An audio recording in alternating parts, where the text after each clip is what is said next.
dia, Nélida. Como vai? Bom dia, é um prazer estar com vocês. Obrigado.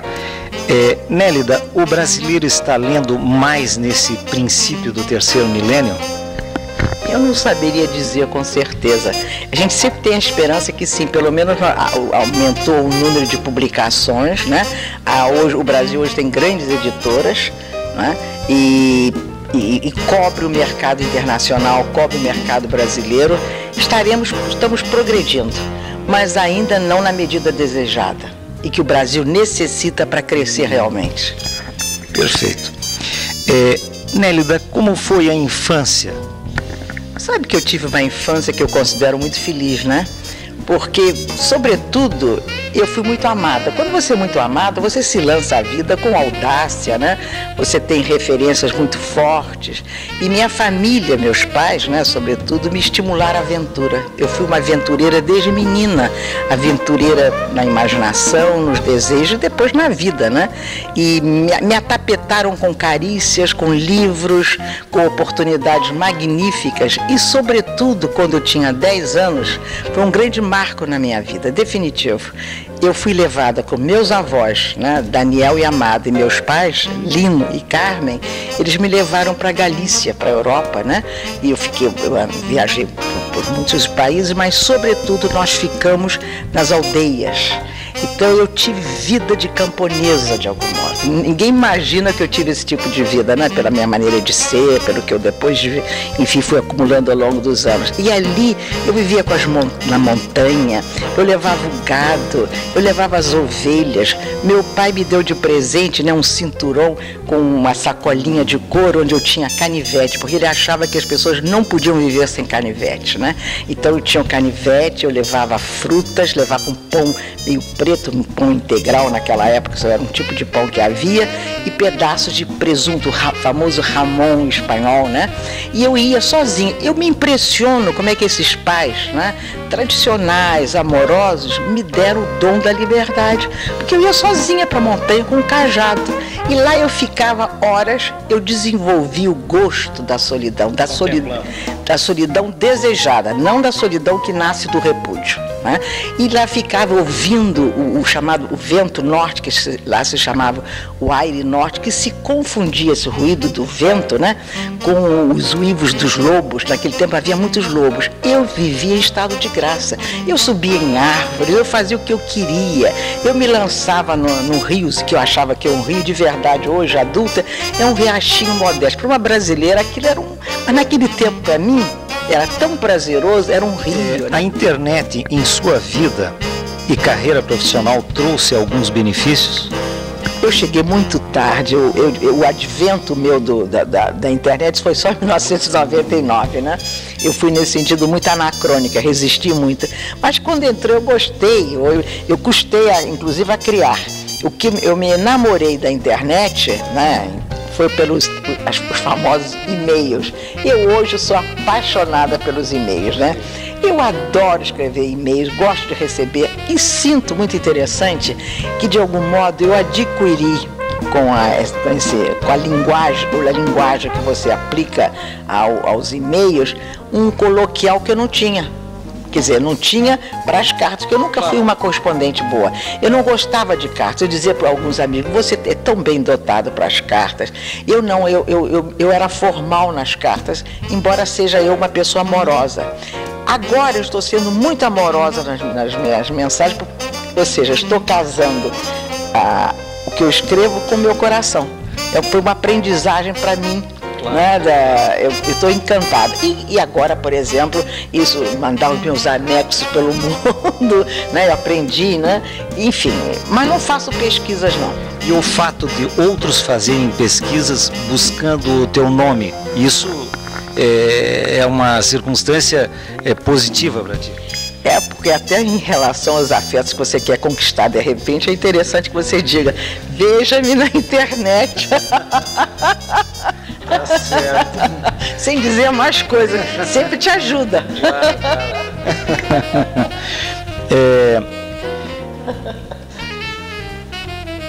Por que no Brasil o livro custa tão caro, considerando que aqui temos os maiores reflorestamentos do mundo? Eu não sei se a questão está nas árvores, no papel, né?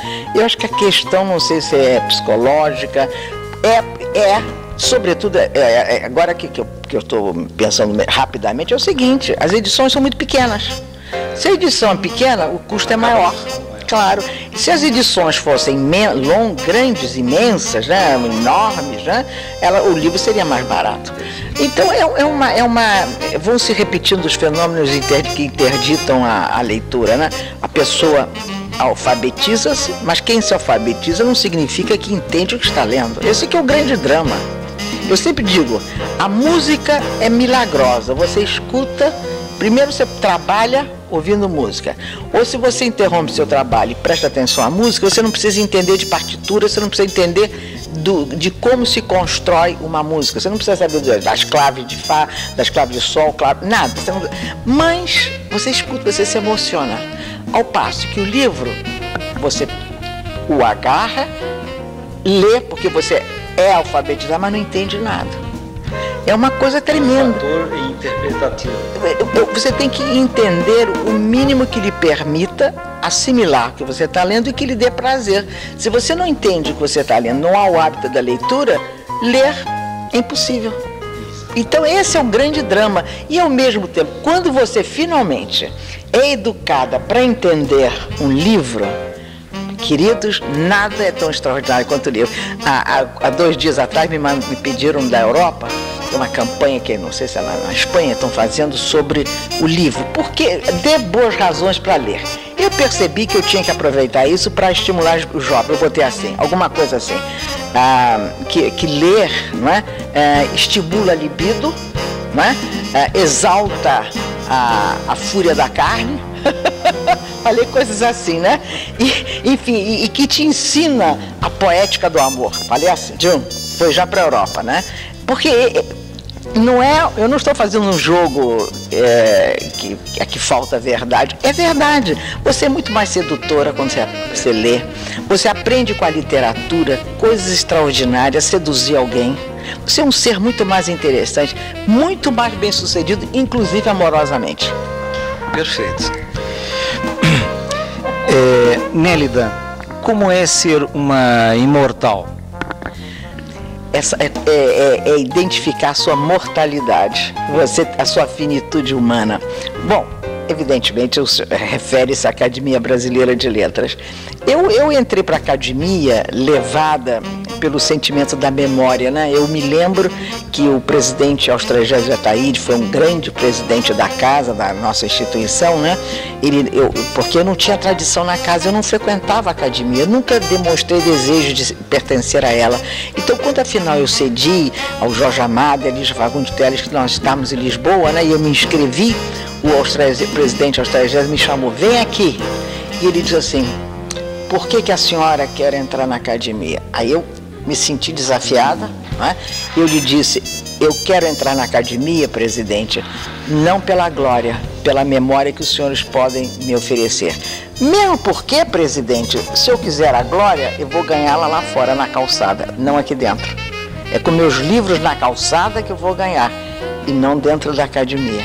Quer dizer, agora é uma casa extraordinária, uma casa que congrega hoje e sempre os maiores nomes da sociedade brasileira, sem dúvida. Como jornalista, qual a sua opinião sobre o jornalismo do século XXI no Brasil e no mundo? Eu não sei se eu posso emitir uma opinião de uma forma mais categórica, mas eu acho, por exemplo, eu gosto muito a certos meios de informação que são muito bons, né? O que eu estou sentindo falta em certos países, e sobretudo no Brasil, é a grande reportagem. Eu sou fascinada pela figura do repórter. E hoje em dia o repórter não é tão valorizado como ele já foi no passado. Hoje todo mundo quer ser jornalista, emitir opiniões, fazer o jornalismo opinativo, né, quase ensaístico, né, demonstrando suas altas incumbências intelectuais. E eu me recito daqueles homens, daquelas mulheres que iam para a rua, iam para a floresta, iam para o mar, iam para onde fosse, onde estava o drama humano e registrava esse drama, né? A que preço fosse. Eu acho que nós todos estamos muito adestrados hoje, muito domesticados, né? E não domesticados no sentido do grego domus da casa. É uma rua falsa. Uma imortal fascinante. Para vocês brasileiros que estão vendo a TV Net Babylons, um abraço da Nélida Pignon. Muito obrigada pela atenção que nos estão dando. Eu gostei muito das suas perguntas, espero ter podido corresponder, mas se eu falhei hoje, espero acertar amanhã. Um abraço.